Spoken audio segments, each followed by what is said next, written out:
గతంలో మీరు ఇబ్బంది పడ్డారు, జైలుకు వెళ్ళారు. మిమ్మల్ని జైలుకు పంపడంలో వెనక మార్గాన్ భరత్ రామ్ గారు ఉన్నారన్న ఒక కసి మీలో ఉంది అనేది అంత తెలుసు. అయితే గతంలో మార్గాన్ భరత్ రామ్ గారి మీద అవినీతి అక్రమాలు అవి ఇవన్నీ చాలా మాట్లాడారు మీరు ప్రతిపక్షంలో ఉన్నప్పుడు. ఇప్పుడు ఎలాగైనా మార్గాన్ భరత్ రామ్ గారిని కూడా జైలుకు పంపించాలని ఆదిరెడ్డి వాసు గారు కంకణం కట్టుకున్నారు అనేది వైసీపీ పక్షాల నుంచి వస్తున్న వాదన.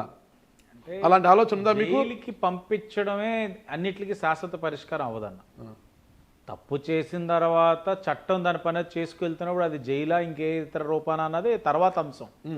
నా ఆలోచన ఏంటంటే ఆవభూమిలో జరిగిన తప్పు మీద సిఐడి ఎంక్వైరీ స్టార్ట్ అయింది.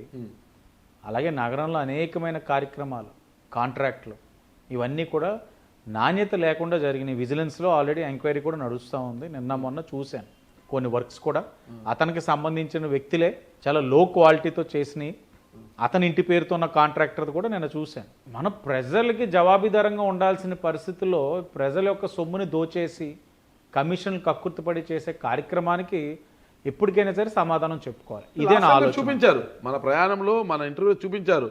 మొత్తం ఫుట్పాత్ టౌన్ లో ఉన్న బ్యూటిఫికేషన్ వర్క్స్ కావచ్చు, రోడ్స్ కావచ్చు, ఆ టైల్స్ అవి కూడా మొత్తం ఎక్కడి నుంచి వచ్చాయి, నాశరకంగా వచ్చాయి, వాళ్ళ అంకులతో చేయించారు అనేది మీరు ఆరోపించారు. మరి దాని మీద ఇప్పుడు ఏంటి చర్యలు? తప్పకుండా ఎంక్వైరీ ఉంది. చేసిన ప్రతి తప్పుకి సమాధానం చెప్పుకోవాలి.